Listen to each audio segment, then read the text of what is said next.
Welcome to Boom, where we have biomechanics on our minds. Boom. Boom. Boom, boom, boom.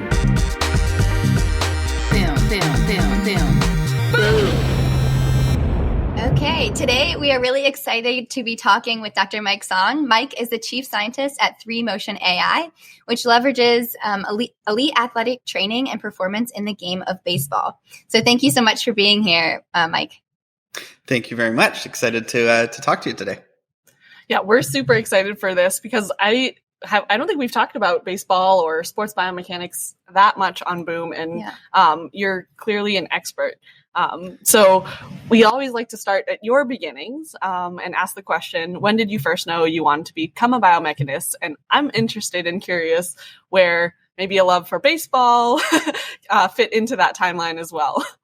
So the funny answer to that question is it was like maybe 2 years ago. I Good, you don't have to think that far back. Yeah. So my first day of grade 9, so freshman year of high school, I have to speak Canadian American, translate between the two, but grade 9, first year of high school, I got asked to be the athletic therapist for our football team. And they were like, we'll send you to go and work at the University of Windsor, teach you how to tape ankles, pay for your first responder. And I'm like, okay, I'm like 4'11" at the time. I'm like, that sounds like fun. And I love football. So yeah, I'll do that. So all through high school, I worked as an athletic therapist, for the football team, like obviously not certified or anything, but, just there to help tape ankles, that sort of thing. So that was all high school. And then as I went to my undergrad, I did that for 4.5 years. And then my last semester, I was thinking, I'm going to get into athletic therapy. Like, this is the only thing I've ever cared about. And then I did a work placement in my co-op program in ergonomics. And kind of at the last minute there, it was like, I can take a job that's very comfortable. I don't have to spend 18 hours a week on a bus. I'll go and do that. So I got a job as an ergonomist in the city of Ottawa. And I did that for about a year, and then was kind of like, everybody around me has a master's degree. I think I should probably do that. So I went back another year after that, after working in like Flint, Michigan, in the auto sector. I went back to do a master's in ergonomics at University of Windsor. And I still remember it very vividly. At this point in time, I'm like, I'm going to be an ergonomist, right? Like, I use biomechanics, but I'm not a biomechanist. I'm going to be an ergonomist.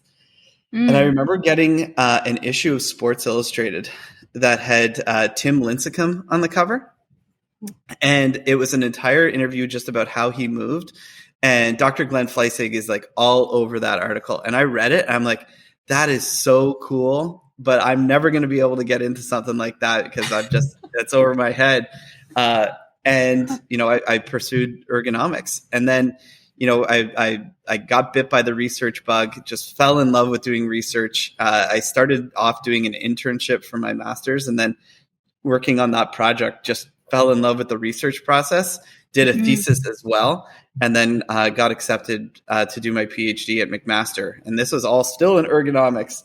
But really, the biomechanics part of this came in when I was applying my PhD thesis to baseball, which was fatigue modeling. And at that point in time, it kind of all came together. But it's definitely, I was never like, hey, I'm going to be a biomechanist here. It was kind of biomechanics is one of the tools in my toolbox that I'm used to using. And I would still say that's probably the case. Yeah. It sounds like you were trying to follow these paths, but biomechanics just seemed to not let you go. I think that's probably pretty true. Yeah. And maybe I didn't let it go either. It's I'm very much at the center, like probably more a kinesiologist, and like I love to call on whatever tool I think is appropriate. But sometimes the tools call on you and they just speak to you, and that's the one that you should use for that problem. Yeah, that's so exciting. And it's so nice to hear that all of those things sort of came together for you in your PhD and your interests sort of aligning now, which is really nice. And I think it's great that you had that different background than most biomechanists, because then you bring that different perspective. So we're glad that biomechanics kept calling you, and you finally succumbed to that.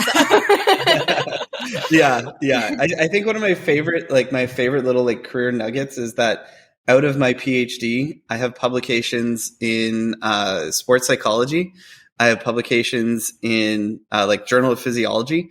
And I have publications that were more poster, like kind of in the motor control domain, as well as the biomechanics ones. So it's cool to look back and say, I was never thinking of it as a biomechanics problem or a psychology problem. It was a human movement problem.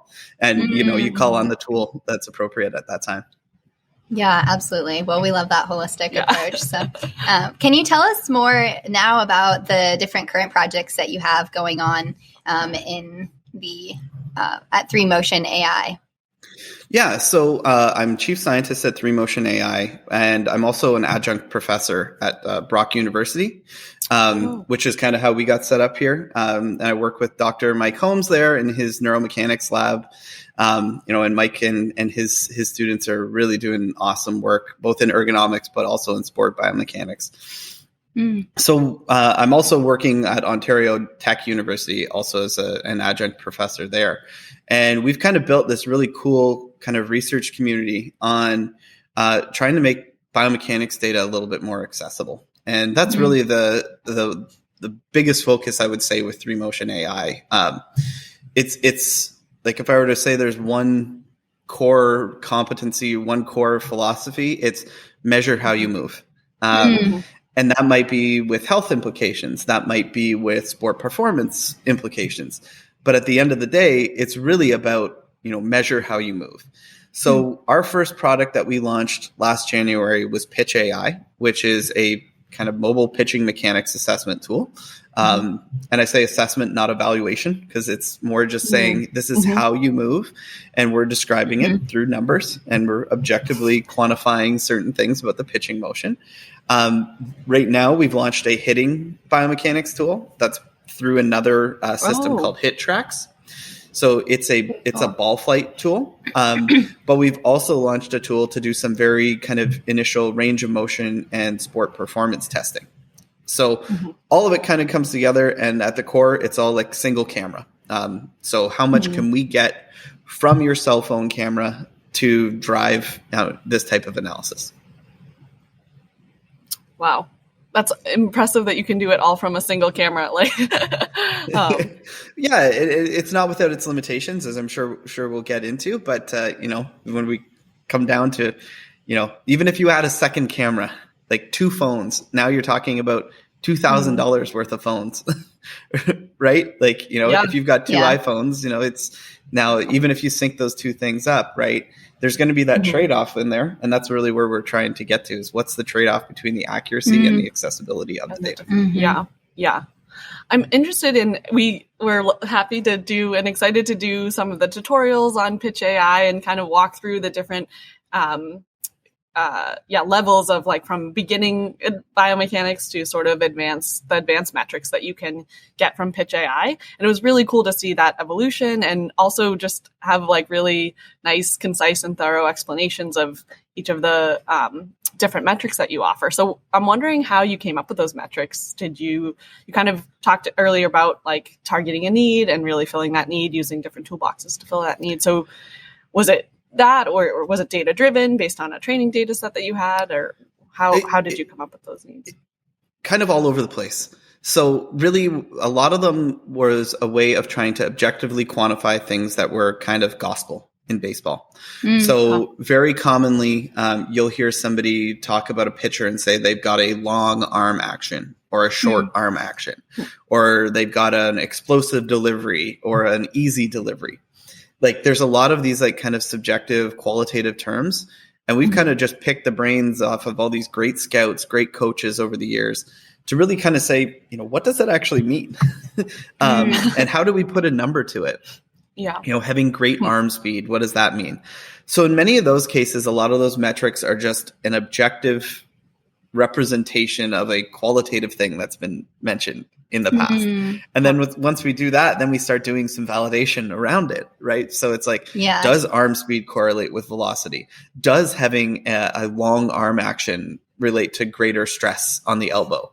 So it's really kind of like we've worked from like hey, what's important to you, coach? Hey, what's important to you, scout? And then, hey, what's important to you, biomechanist?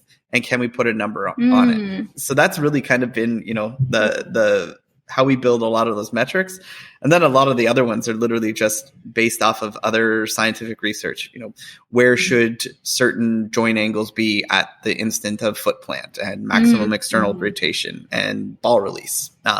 So we kind of pulled from all these different areas. Yes, that's so interesting, because then it seems like when you have that second part that you're talking about, you can kind of close the loop and then start to give feedback and fine tune the pitching movements. And as you were talking about using or finding some of the qualitative metrics that they've talked about in baseball and then validating them, I'm curious, has there been any surprises or things that have been unexpected with things that maybe were really well known and used and maybe not having the validation that supports as important as they've been talked about before? Yeah, I think the biggest thing that we found is how many metrics have kind of had an implied linearity to them in the sport performance space. Like more is better. Unequivocally, more is better. What we've found in so many of these cases is that more is better until a point. Or there's kind of like the inverted U, and there's a sweet spot in there that's like super important for you to get to. A big one is stride length. Time and time again, it's, more stride length is better. As that pitcher strides down the rubber, they should, stride as far as they possibly can. But if they stride too far, what we've seen is that they're not able to get enough of a brace on their lead leg there to transfer energy to the pelvis to start that kinematic sequence in the delivery. So there's, that's one that's an example. The short versus long arm action is actually quite interesting, because what we found is that people who have really long arm actions, so a really extended elbow into foot plant, or really short arm action, so an extremely flexed elbow into foot plant, in both cases, you have to kind of increase arm speed and increase torque. So there's kind of an inverted U. There's in the middle, you want to have your arm action. So not extremely flexed, not extremely extended. So that's kind of been what's really been interesting when we look at some of these more traditional metrics, is there's a lot of them where it's like more is better up until a certain point. Yeah, I liked how that was very present in the different sections of the tutorial that we went through. And kind of you gave some good nuance to that nonlinearity, and we even took the quiz afterwards. I will say I only got a 70%, but yeah. Well, you can still print off the PDF, put that PDF on the wall next to your PhD. Exactly. Yeah. There's always room for improvement, yeah, exactly. which is good. Yeah, I learned a lot about baseball that was really and even some dynamics in there that was really fun to go through. One metric that I saw in these tutorials where you're explaining how to use Pitch AI and was the deception metric. And I haven't heard of many of the metrics just because I played softball, but we don't overhand pitch, so I don't know a lot of these pitching metrics. But I was really curious if you could talk more about the deception metric, because I just thought it was a cool name, and I feel like we should have that, in a lot of your deception is high in today. life. Yeah. Yeah, exactly. There's a lot of days where I could use a little deception. The nice thing with everything being like work from home and Zoom now is like the deception metric in my work from home life is just turn off the webcam. Yeah, I don't need to brush my hair today. So that's probably one of the most fun metrics that we've worked on. And in, I'd say the last 6 months, there's been a ton of media attention around it. Because if you think about a pitcher delivering the ball, and you think about what makes hitting so difficult, it's really an information processing challenge. So it's a matter of a hitter trying to get enough information so that they can decide to swing and where to swing. And there's a lot of things that go into that. One of them is just straight up velocity. Like if you throw harder, you have less time to react. That's just, that's just, that's cut and dry. And there's a lot of like debate in the baseball world about how important velocity is, but it's like, if you boil it down to just, that basic understanding, it's like, yeah, if you have less time to react, it's harder to make a decision. Right. Yeah. That math makes sense. Yeah. that one is linear. Yeah. That one's linear. Yeah. But on the other side of that, like, you can have two pitchers who throw 95 miles an hour and batters will report, it's easier to pick the ball up out of this guy's hand than this guy's hand. And that would be the same in softball too. Right? Like, there's a deceptive component there with like a rise ball versus a sinker in that case. Right. And, there's actually some really cool biomechanics work done in the softball space, but we can dive there later. But the whole idea of the deception metric is that you take into account velocity. So if you've got somebody whose velocity is the same and you've got somebody who they call tunnel the ball, and tunneling is basically at the moment where a hitter has to make a decision on to swing or not, how do the different pitches look? So a curveball, if it pops up out of the hand right away compared to a fastball, which drives right out of the hand right away, that pop-up curve is going to be a lot easier for the hitter to see than like maybe a slider that matches the same plane as the fastball up until a certain point, and then they deviate. But then the final component to being deceptive to a hitter is how well you hide the ball. And our deception metric basically quantifies in milliseconds how much time does that hitter have to see the ball in the hand obscured by that pitcher's body or by their upper arm.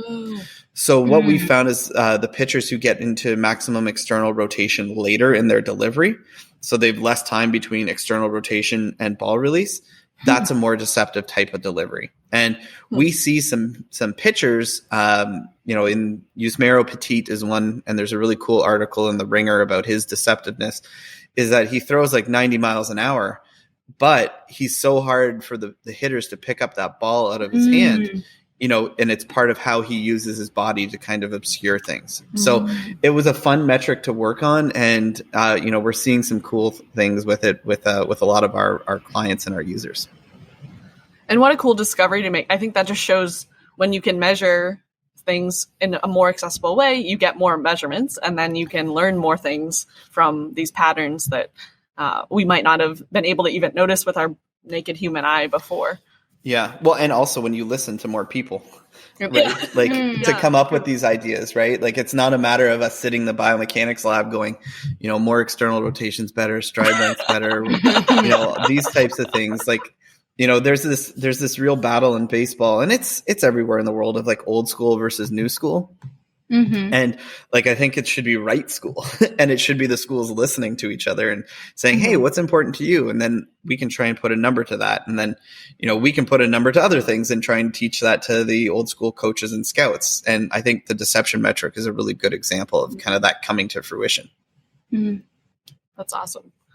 I love this positive feedback loop between you and the people that you're serving, and the like learnings both back and forth. I'm curious, like what has been some of the feedback on how coaches and athletes are using these metrics? Are they, is it like really easy to then like take these metrics and learn something on how to, tweak one little thing, or like how, can you give us some insight there? Yeah. I mean, if there's one like thing we've learned is that like, teaching somebody something totally new is hard. And that doesn't matter if it's biomechanics or not. And there's been a lot of challenges just in conveying what's important. And there's so much information, right? Like even if you look at like the way we set things up, there's like your basic numbers, then you're an intermediate, you're advanced, and then you can get into like full waveform kinematics.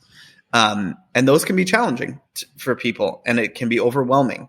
But what we found kind of with our coaches is they start to get comfortable with one number at a time. And then they see how that number changes something else. And I think one of the most unique and beneficial use cases that we've seen with Pitch AI is in seeing like, if you're going to make an athlete do a certain drill, The drill is done to change how they move. Does it actually change how they move in the direction that you would intend? And that's kind of where Pitch AI is so useful, right? Because yes, it's not as accurate as a full marker-based system. You know, it's not as accurate as a multi-camera system, but it's very reliable. And our measurements, you know, test. They're very reliable and they're very stable. So if you do want to get out on the bullpen, you know, in the behind the stadium or in the gym or anywhere, you know, you pull up your phone, you get a few throws on the mound, you know, before you get a few throws of them doing a certain sort of constraint drill, and then you measure again after, and you go, did it change? And if it didn't change, like, you know, is that a result of, you know, that drill not being good and that person, or is it that person maybe not a responder to that type of a stimulus? So it's given a lot of feedback in that sense where, you know, we're not necessarily seeing that one drill fits everyone. There's certain drills that work really well for certain players. And that's been like the most awesome use case that I've seen, and one of the most exciting ways that I've seen that. And, you know, the baseball development group who's up here in Toronto, Lennon Richards and Dr. Dobos there, they've done a really good job of trying to quantify different drills and saying, hey, you know, do these drills actually change our athletes' movement? Yeah, that's so cool to hear how applied it is. And I think quantifying, not just cross-sectionally evaluating, but then actually being able to quantify changes, which is really exciting. And in that like training thing too, I don't know if you noticed it, but like one of the things we say is like, you know, it's best to learn through example. And one of the things we say is get the app, you know, have somebody throw at 50% and then 75% and 100% of their intensity, and look at how things change. And that's kind of your foundational way of going, okay, how do I measure this over time? How do I see what these differences are? And that's been pretty useful too. Yeah, that's so interesting. And as I've been working on in my research on mobile studies for collecting biomechanical measurements, I've really realized some of the challenges that there are at making these technical programs and applications not just accessible, but really usable. And I've mostly been working with patients and clinicians, but I could see that there'd be a lot of overlap too with athletes and coaches. And I was wondering if you could talk more about this step in translating technology and some of the tips you might have for doing that effectively. Like when you're saying they can just download the app and start using it. Is it really that simple? Like, I think having technical challenges really is a barrier to use. And so I'm wondering how you've made it easy enough for people to just pick up and run with it. Yeah, it's definitely like a kind of a fine line there too, because when you're dealing with human data, like human movement data, human health data, like you also want to be careful, right? Like my biggest fear has always been, you know, screwing up somebody. You know, I went down to Kinetic Pro Performance in Tampa and was working with one of my business partners, Nate Pearson. And Nate's a pitcher for the Blue Jays. And there's a couple other guys there too. And they're like, you know, hey, Mike, can you come and, you know, look at my report? Like, can you give me some tips on my mechanics? I'm like, dude, you throw 96, you're in the big leagues. The last thing I want to do is say anything is wrong and I screw you up. And, like, I hurt you. So it's a lot of pressure in that sense. So, you know, when you talk about like the implementation and making it easy, there's a sweet spot there of making it too easy that people can misrepresent your data. But then there's another side of it where it's like, if people take 25 minutes to get up and running the first time they throw, you know, they're not going to use it either. And our lead designer is Heather Moore, and Heather's got a background, you know, heavily in UX design. But she's really like a strong usability, accessibility advocate. And she really understands that space. So she's done a lot of things in there to try and make it so that it's a very directed experience within the app. You know, there's other things that are in there too that make it hard. Like, you know, if you want people to register, you know, we do it through the web portal as opposed to the app because Apple takes a huge chunk of your registration fees. So, you know, that's something you got to balance in there too. So it's a very kind of fine line of being like, you know, what is the best way to get somebody into your system and using it right away? And then how do you get them using the data to get people better? And that's one of the biggest challenges. What I would say on that front, where we've seen success is when, I kind of take a back seat and I let some of the coaches and scouts chime in, and I let Heather kind of take the wheel. And she does a great job of kind of, finding out what would be the best way to display certain data and get that, get that to the coach. It's so nice to have that team component like that. We're talking about interdisciplinariness and like your many tools at the very beginning, but also having different people, right, and their different perspectives and jobs and roles to cover those bases. Absolutely. Yeah. No, I mean, that's like my favorite part of any part of my working life. Like, I love to work with like other really good people, and like I love to be uncomfortable in feel like I don't know what's going on. Like I'm desperate in many situations to just have somebody be like, hey, this is my domain. I know it super well, and I know enough to kind of help, guide the question so they can get the answer. But yeah, I mean, we've got a great team here. Even in our biomechanics, there's three of us: Dr. Colin McKinnon, Dr. Alora Brenneman-Wilson, and both of them are just so brilliant and so awesome to work with. That I come up with an idea, and then they do some really cool things, and then they work with Heather to figure out what's the best way to show these data so that it's useful. That's definitely the most fun part of my job. Yeah, your humility showed in the tutorial too. Not to keep going back to the tutorial. Hopefully everyone goes into the tutorial. Yes, yeah. I loved how you gave a shout out to like all of the people that helped found do the founding biomechanics to help us get to where we are. And that was, I don't know, that's just really nice to see, because like we have to remember that science is just such a human endeavor that we're all building upon together. So yeah. What is it? It's a PhD is doing more and more. What is it? Doing more and more until you know absolutely everything about nothing. Learning more and more about less and less until you learn everything about nothing, and you get that curvature, and you just make a little dent in there, and you've expanded human knowledge a little bit. So it's cool.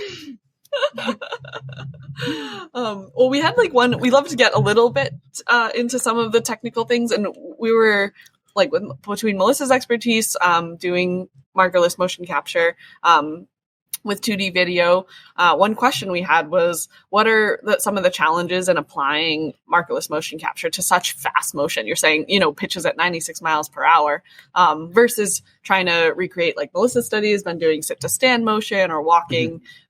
So yeah, can you just talk about some of those challenges and how you face them? Yeah, I mean, a big part of those challenges, right, was getting the frame rate maxed out. And that's a really cool thing about like modern technology, and I think why we're seeing a boom in so much of this human movement data is just it's so much easier to get. And having 240 frames per second video on basically every cell phone out there, that's huge, right? And realistically, we'd probably want to get up to 300 if we were being like real sticklers to biomechanics in the pitching motion, but 240 is kind of a limitation at this point in time. But that being said, there's still challenges around lighting. If you've got somebody throwing in a basement or it's really dark, you need a lot of light to make sure that the image is clear enough for you to do a proper analysis in there. So that's a big one. If somebody's outside on a really sunny day in Arizona or Florida, spring training, those data look spectacular. They're 100% perfect every single time. But when you get into these darker areas, you get somebody wearing, a long sleeve black shirt like this one, or maybe it's tied down here. So that's going to throw off some of the computer vision stuff if there's a black wall behind you. So there's some stuff in there that has been definitely challenging that, our team has worked towards. Like the 3/4 sleeve thing was a challenge at first. And then we had to put in like a kinematic constraint to say, hey, forearms don't change length during a throw. Just be clear on that. They do something bad is happening. Yeah. It's like when you're doing your markered one and a marker flies off and you see the foot fly across the room. Like, no, that didn't actually happen. So understanding some of those limitations has been big. And a big part of what we do is try to constrain camera angle. That's been a big one. So in the Pitch AI app, I like to refer to it as almost like a check caching app, where it's like you turn it sideways and then it frames the pitcher here, and there's a dash line, and we say, put the pitcher's belt along here, start them in this section, and hit go. And then they pitch.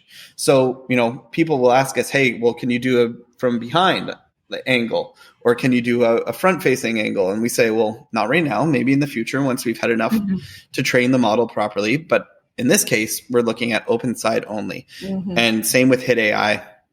That's open side. With our range of motion tests, we try to say, you face the camera in that case, no matter what you're doing.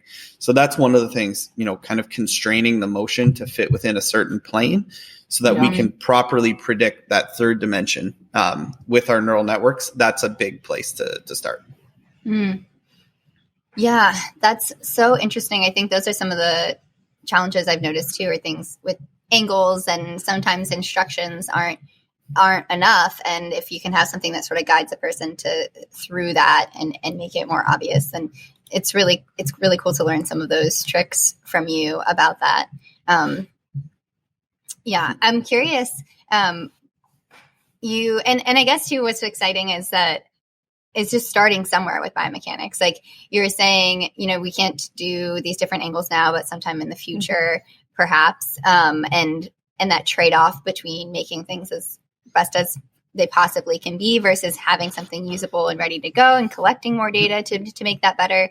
So I think that's something that's exciting me too, as we're chatting, is that you just ran with it and built something and deployed it, and people are using it now. And it doesn't need to be, the same, not quality, but accuracy of, say, like motion capture in a lab or something like that, but just having some place to start.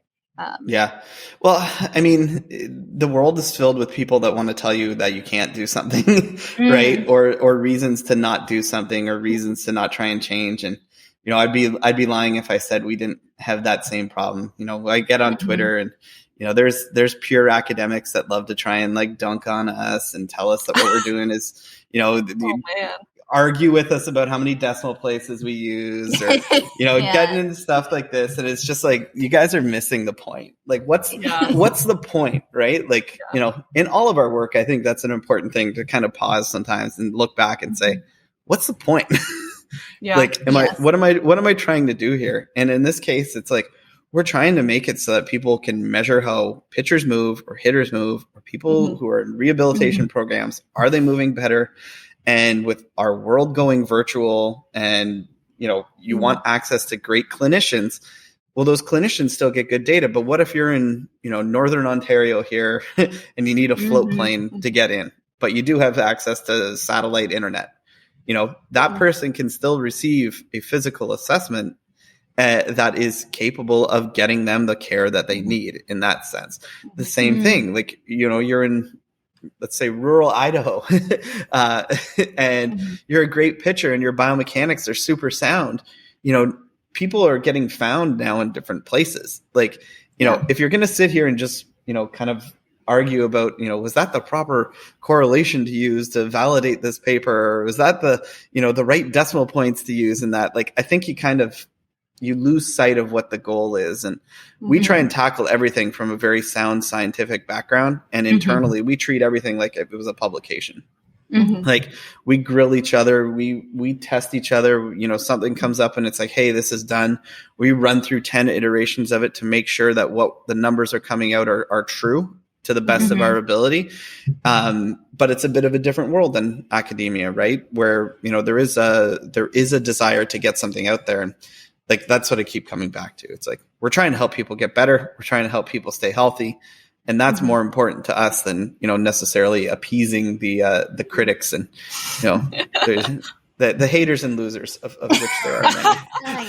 The haters gonna hate, as they say. That is actually true. The haters are, in fact, going to hate. Yeah. And you just have to shake it off. Shake it. That's shake it off. Somebody a girl tea. Yeah. But I think too, it's like, when you put something out like that, it also builds excitement around biomechanics and what we're doing, and it gets people engaged. And then you bring more people to the field who are curious and want to explore it.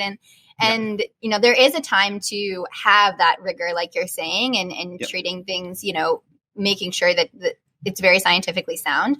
But it's also fun to have that excitement and share what we're doing and see people engaged with that. And then, then being able to have more resources to do that, or more people wanting to work on those problems that we still have. So what we see all the time too, right? Like, we'll have people who have more intensive technical systems than us, shine some doubt on what we're doing. Never actually looking at the data and actually saying, hey, this isn't gone. It's just they doubt on what's happening. But at the end of the day, the way I see it is like, if I were to be, head of a biomechanics program for some major league team starting tomorrow, I would want pitch AI for every throw that's not on the field or not in the lab. You've got a huge facility down in the Dominican Republic, and I still want to know how those people are moving there. And then I would have my biomechanics lab. I'd have a great biomechanics lab that has force plates and 36 cameras, whatever that might be, and be awesome.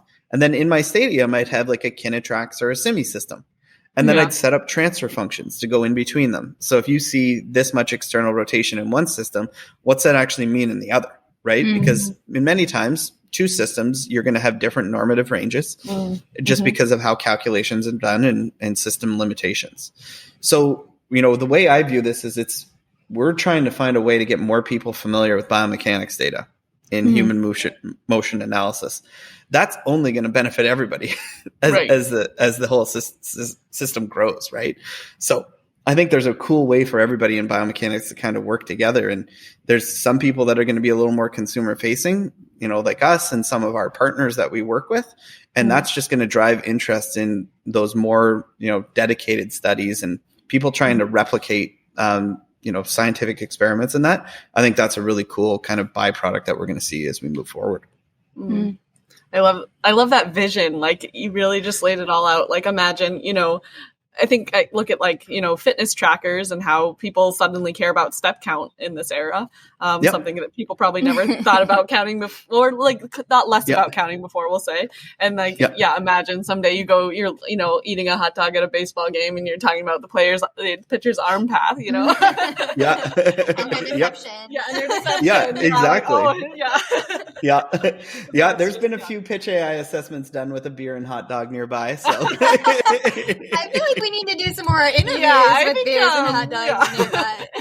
Not going to get an argument from me. It's so cool that you work with professional teams too in sports, and you're talking a little bit about the difference between working in academics and working with a professional sports team. And we're wondering if you could just briefly talk about that a little bit more, maybe something that's really exciting about that and maybe some of the challenges with that as well. Yeah, I mean, the most exciting part is the super obvious part, which is sports is a celebration of human movement. Like, there's so much that can go wrong over the course of your life and over your development. And then when you see like a human body move at like maximum possible capacity, or what we know is the maximum capacity, like, it's just so cool. Like, when you see somebody throw 100 miles an hour, or, I went to a Jays game and got a pitch AI video from the crowd of Nate throwing 102. And it's just like to look at that, crowd. And you look at that and you just go, that was so cool. And, to go and work with the athletes, and get their feedback and to give them feedback, at that highest level, that's just so inspiring and so fun. I mean, we all at some point in time where understanding human movement's cool. And when you get to see the best of it, it's awesome, right? Like, it's just so cool. I think the most challenging part of working at in professional sport is that everybody thinks everybody else is a spy. And it's they're all so guarded, and you just want to yell you're all doing the same thing. You're all doing so good. You're all doing great. You're all got access to the same stuff. One really cool thing that we had in ergonomics and working in the auto sector was, and actually my my PhD and postdoc was funded by this organization, which was called the Automotive Partnership Canada. And that was kind of a spin-off of the Auto 21 and US Car. And these were two organizations that took research money from everyone in the auto sector. So Ford, GM, Chrysler, they pooled resources on what they viewed as non-competitive issues. Mm-hmm. Like ergonomics was one of them. There are certain things that like in environmental standards and some fuel cell technology and stuff like that. And they pooled their money together and said, let's better understand this. Let's combine our resources and better understand it. And I think there's some stuff in baseball that would be great there. And, you know, maybe that's something like the American Baseball Biomechanics Society gets behind in the future. So, you know, there's some stuff where it's like you've got 30 teams all trying to get to the same answer on something. And, you know, when they all get to the same answer, then that's no longer a competitive advantage to anybody, right? It just keeps more people healthy and keeps the product on the field more exciting. So, you know, trying to like, you know, a lot of times people are asking you questions and you're like, listen, I know what you're trying to ask me. Yeah. You're being so coy about it. Yeah, just say it. Just say it. I know that you know that we know. I know that you know that we know. So this old F over here, I heard it might be equal to MA. Is that true? Just hypothetically speaking.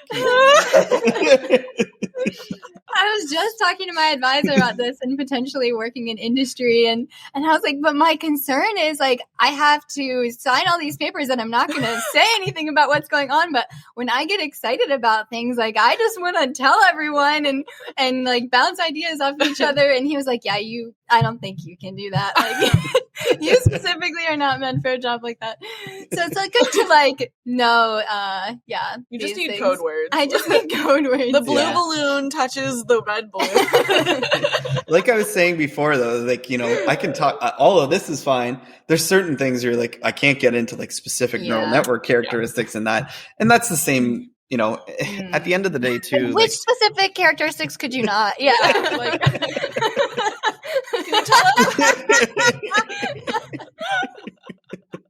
Was that deception? No. I mean, like, so much of it too, right, is when stuff is so new, and depending on what your organization's trying to get into, like being vocal about things is so important because the more people feel less intimidated by your data sets or what your data is actually doing, the more likely they are to use your stuff. Yeah. Right. And I think that depends on what you're doing. Like there might be some really kind of like very complicated IP that's a huge advantage to a lot of companies. And we have that internally without a doubt. But I think the bigger part of it is more, you know, what we're saying to do with some of these biomechanics data and human movement data. That doesn't matter what system it is. And that's just a valuable thing for all of our clients to know and anyone to know. You know, there's a lot of different ways to get research findings out there. And it's not always peer-reviewed publication. And arguably, like, you know, that sometimes is not the best. Like, I think about, like, you know, my first, like, ergonomics paper that did well was, like, a development of an office ergonomics tool. And I think it got, like, 8,000 downloads in the first year. And it was, like, top 10 in that journal. And it was like, okay, this is pretty cool. The first year that I blogged about baseball, I had 350,000 unique visitors to my website. And it comes back to, what are you trying to do here? Yeah. If as a scientist, your goal is to educate the masses and make humanity a little bit better, then you left it behind, you know, like try and get people a little bit better. Like, what's the point? And peer review is absolutely important. It absolutely is important, but finding ways to get your data out into that world in a way that more people can understand it, I would argue is as important. Yeah, we are totally behind that. I'll get down off the soapbox now. Yeah. Thank you. Well, speaking of translating things into the real world, so you told us earlier that you are a softball player, and I'm curious if anything that you've been learning with this AI has affected your softball playing or made you think about it a little bit differently? Well, in my softball coaching, so shout out to the Steel City Inclusive Softball Association and Red for Filth, who was the silver medal winning team. The rowdy underdogs that nobody thought could do it came back and had the big win. We love a good underdog story. And this is a great one, but that's for another time. But I think when there was a point in time where I was like working with like Nate and like another guy at Kinetic Pro, and these guys were both like major leaguers. Both had been on top 100 prospect lists in baseball. And I look back and I was like, the only two groups of humans that I have coached at baseball have been top 100 prospects and my queer softball team. I couldn't get better than that. Yeah. Talk about not a normal distribution.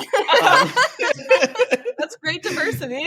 Yeah, exactly. So, what I actually kind of found that was really cool was like using Pitch AI and like having people who, really hadn't played a lot of baseball, in some cases had never played any baseball, and analyzing their mechanics and then showing them, like Nate's or another like, high level thrower, how much that impacted them like instantly. Wow.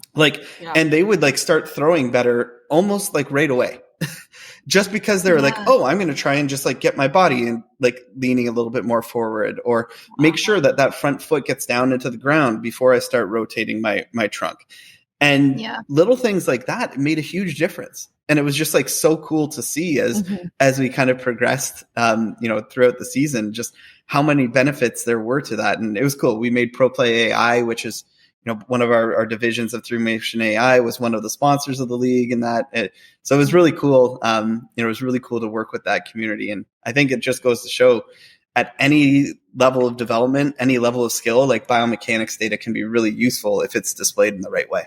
Mm-hmm. So true. Even just like video data, I think sometimes, we think we're doing something or moving in some way, and you watch a video, and we always did this at gymnastics. I'm like, I am pointing my toes, and they're like, look, this is not right. So it's bringing awareness to what's actually going on. And so as the coach, you're not like telling them 100 times, I'm sure that to do something, and So that's numbers don't lie, right? Like, putting a number to something is often very impactful, but video is just as impactful in many cases. Yeah, exactly. It's worth what, like 1,000? Well, if a picture is 1,000, then video is what times by? Well, you got to get your frame rate. You have to say your frame rate by how many the duration of the video. That's how many words it's worth. That's how many words. Formula is the worth is equal to frame rate times video duration times 1,000. There you go. That's pretty high. That's especially with slow motion video. In the description. All right. Well, I think, oh my gosh, we could talk to you all day. This has been so fun. But we're nearing our last two questions, I think, for the interview.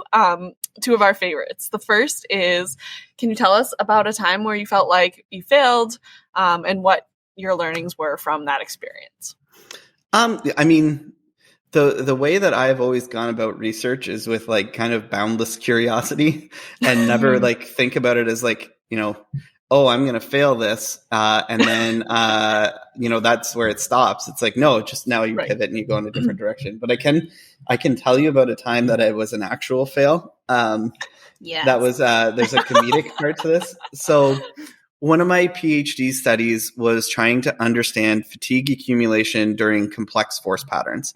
So basically, what was the influence? If you had done something like, heavy, and then you do something light, and then you do something medium, how did that fatigue accumulate composed if you went light, medium, heavy?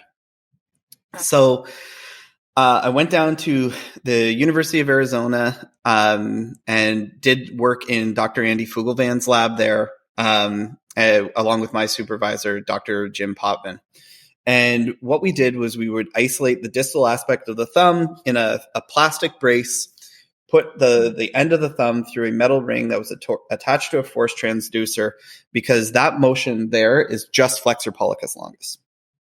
So we could, there was no agonist there. So we could say all force and all fatigue was one muscle fatiguing. Yep.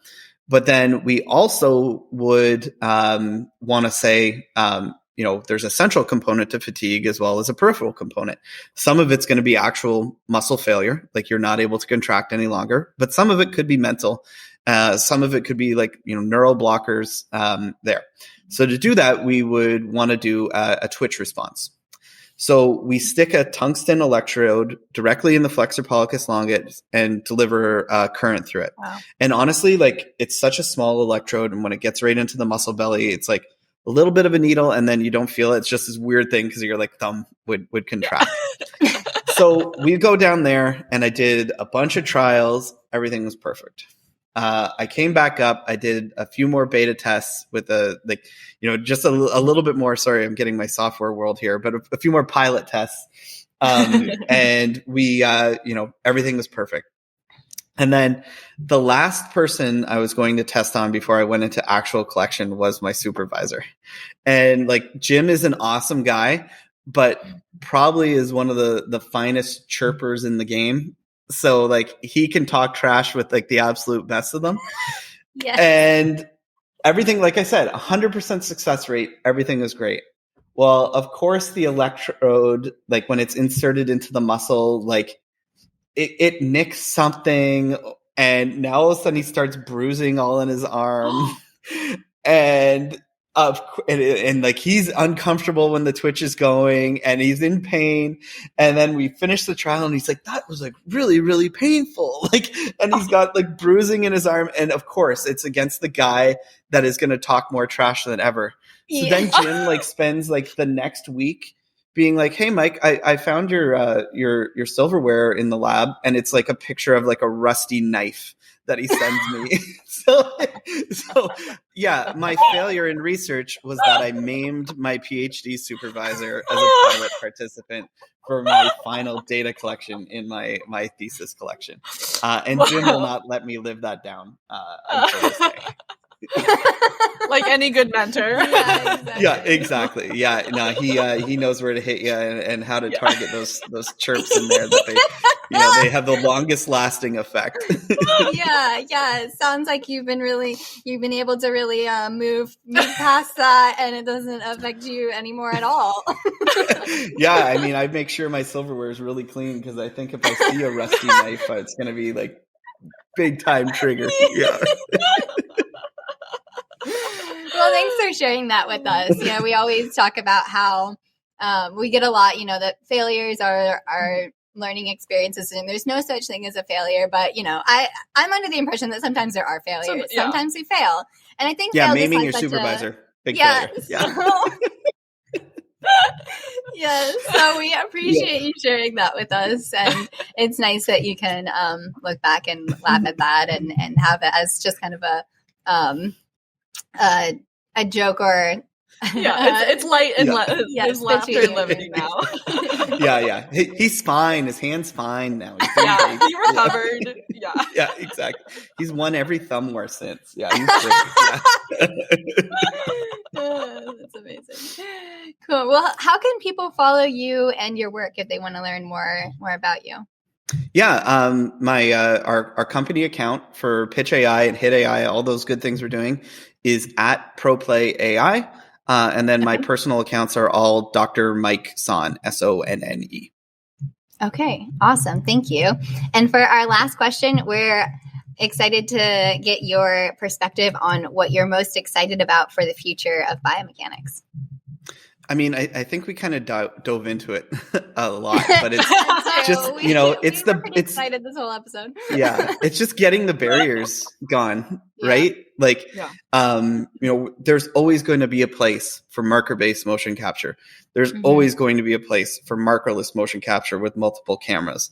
But the more that we can kind of influence what we want to study in those environments, the more that we're going to find research that it shortens that cycle, the basic research to practice. And just thinking back, like I remember a very influential moment of my like academic career was our first seminar when I started my PhD at McMaster. Dr. Kathleen Martin Guinness, who's a spectacular psychology researcher, I believe out at UBC now here in Canada. She was talking about the whole basic to applied research like cycle. And she was saying on average, it's 14 years, for something to go from research to practice. And I remember being like, I want to make that average go down. That was like my biggest thing. And I remember my master's thesis, which was the Office Ergo software, I was able to commercialize that. And, I always like to say I paid off my grad school with my master's thesis, but it's like the ability for us to take something that was basic research and translate into that something that really helps people. I think with all the technology in biomechanics now, we're going to be able to shorten that cycle. And I think it's it's basically finding shortcuts to get better at human movement. Find the things that work, find the things that matter, find the things that don't, but measure what how you're moving, measure what you're doing. And, I think that really sets us up for a very exciting future. And I truly believe that this is the golden era of biomechanics and kinesiology. So many people are getting hired by MLB teams right now. So many people are getting hired by big tech firms to, do pose estimation and calculations off of that. That removal of barriers is really going to set biomechanics up to be just huge in the future. And I think we have to be prepared to maybe see biomechanics as not being our, our joint angles and joint rotational velocities nearly as much anymore. I think people are going to come up with numbers that make it a lot easier for everyone to understand. But at its core, us nerds know what's really going on. So. We know. Yeah, we're on to you. We know what's going on there. Yeah. You can't deceive us. Yeah, exactly. Yeah. I won't tell everyone, but I know what's going on in there. Oh my gosh. Well, Mike, this has just been absolutely fabulous. The best start to our day. And awesome. we appreciate everything you brought to the interview and everything you're doing in sports biomechanics and in making biomechanics more accessible for the world. So thank you. Well, thank you very much for having me. It was a lot of fun, and looking forward to seeing my name next to all the other absolute rock stars on your YouTube channel. And doing one of these people does not belong. Well, just so people know, we'll put with Mike Sonne an absolute rock star in the title. You might be the only with the softball medal that we've interviewed. So.